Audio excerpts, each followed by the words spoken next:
kita pertegas di sini. Hadis Ainallah, di mana Allah, hadis itu ditanyakan oleh Nabi ke perempuan yang IQ-nya rendah. Bismillahirrahmanirrahim. Dengan nama Allah yang Maha Pengasih, Maha Penyayang. Jika hambaku bertanya kepadaku, di mana aku? Gak usah jauh-jauh bilang di aras, di langit. Apa kata Allah? Qarib, aku sangat dekat. Lalu kenapa ada ayat Ar-Rahman 'alal 'arsy istawa? Surat Thaha. Bahkan diulang sampai 6-7 ayat. Allah Maha Rahman istawa di atas arasy. Kita sudah bahas ini sebelumnya ya. Ya, biar Bapak tambah yakin. Menghilangkan syak. Liyatma'inna qalbi, supaya tenang kalbunya. Insyaallah Allah yang kasih tenang. Allah itu bendakah? Bukan. Allah itu rohkah? Allah itu satu jenis dengan malaikat, satu jenis dengan jin, satu jenis dengan manusia. Nah, kita ini semua disebut jisim, benda. Yang butuh tempat itu hanyalah benda. Maka jika disebut Ar-Rahman 'alal 'arsy istawa, Allah bersemayam di atas arasy, haram dibayangkan Allah menempati sesuatu. Lalu apa maksudnya, Ustaz? Hanya Allah yang tahu. Mana dalil saya? Dalilnya 2. Surat Ali Imran, kemudian Asy-Syura, ya. Di Ali Imran disebutkan, "Wa ma ya'lamu ta'wilahu illallah." Tidak tahu takwilnya, penjelasannya, kecuali hanya Allah. Ciri-ciri orang yang menyimpang akidahnya, meskipun menyebut dirinya ahlu sunnah, coba-coba mendetailkan makna istawa, menyimpang langsung akidahnya. Di kalbunya ada zaigh. Zaigh itu al-muyul ila dhalal, kecenderungan kepada penyimpangan dan kesesatan. Maka perhatikan, setiap orang membayangkan Allah bertempat, nur di kalbunya hilang, nur di wajahnya hancur. Kenapa? Pikirannya seharusnya tidak memikirkan itu.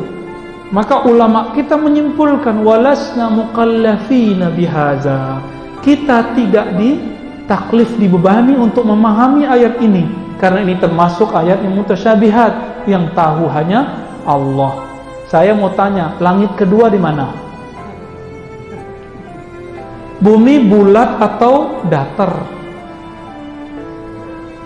Benar bulat. Nggak tahu juga kan? Kemana-mana kita pergi datar kok. Tapi di foto sama NASA bulat. Nah, bingung kita. Bumi aja nggak tahu bulat sama datar. Langit kedua aja nggak tahu, apalagi yang ketiga, apalagi langit keempat, terus langit ketujuh, apalagi arasy.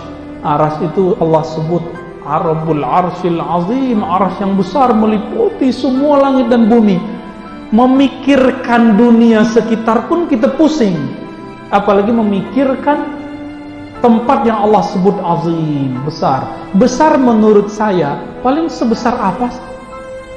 Kalau besar menurut anak kecil ya paling segitu doang. Besar menurut Allah kita tidak bisa bayangkan. Maka Imam Syafi'i, Imam Ahmad, Imam Malik menjawab, apa makna istawa? Ala ma aradahu Allah wa rasuluhu. Yang tahu maknanya hanyalah sesuai dengan yang Allah maksud dan Rasul maksud. Yang Allah maksud mengenai istawa, siapa yang tahu? Gak tahu. Kita nggak tahu, kita cuma dapat ayatnya. Gak usah jauh-jauh. Di mana roh, Bapak? Yas'alunaka 'anir ruh, mereka bertanya kepadamu mengenai hakikat ruh. Ruh itu di mana? Hubungannya bagaimana dengan badan? Karena ada orang dipotong tangannya masih hidup. Di cangkok jantungnya masih hidup, cangkok otaknya masih hidup. Terus roh itu di mana?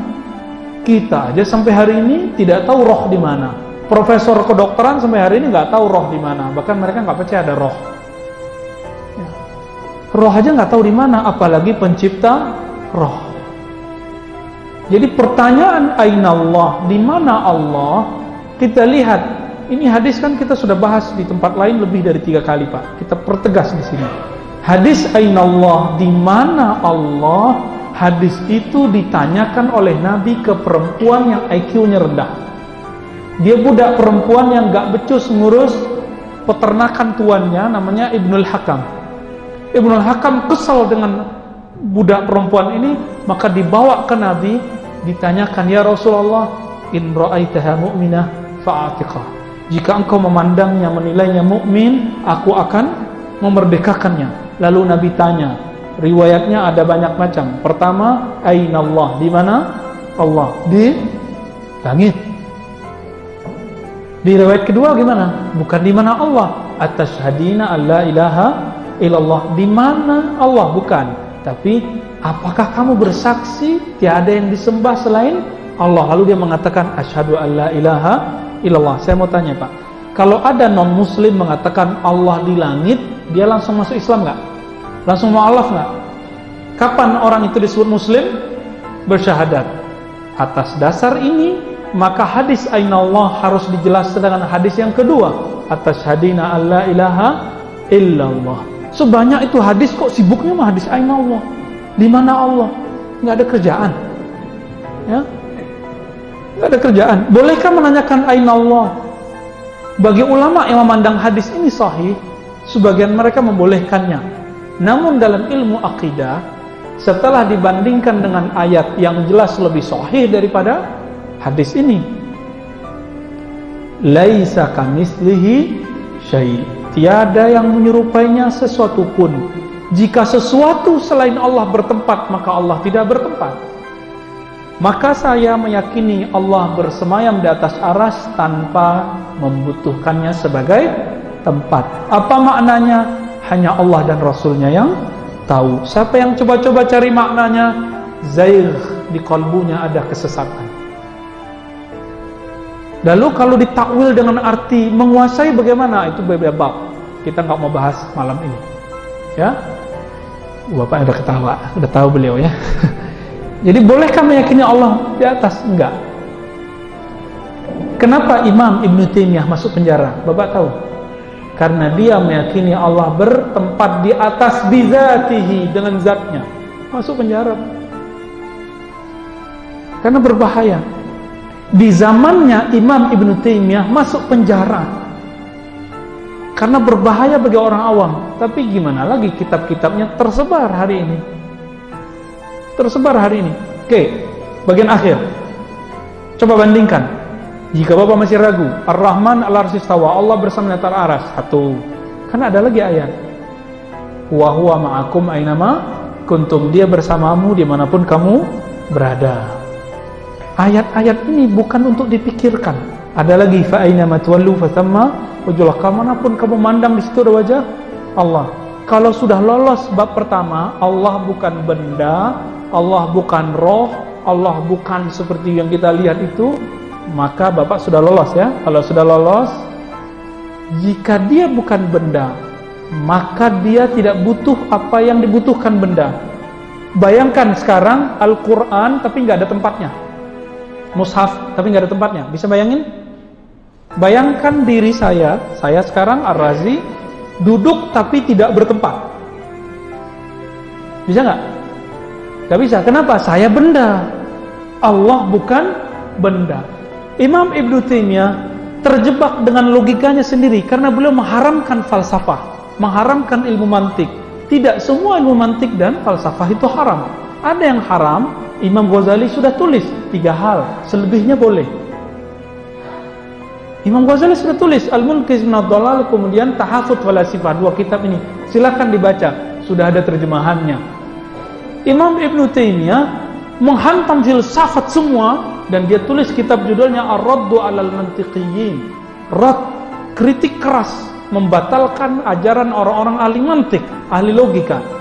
Maka dia buat teori baru, dan teorinya itu yang membuat dia terpenjara dalam pikirannya sendiri.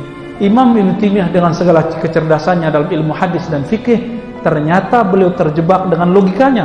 Apa kata beliau? Mana mungkin Allah itu tidak bertempat, karena kita tidak bisa bayangkan sesuatu tidak bertempat. Terjebak nggak? Terjebak. Kenapa? Itulah akibat mengharamkan ilmu mantik.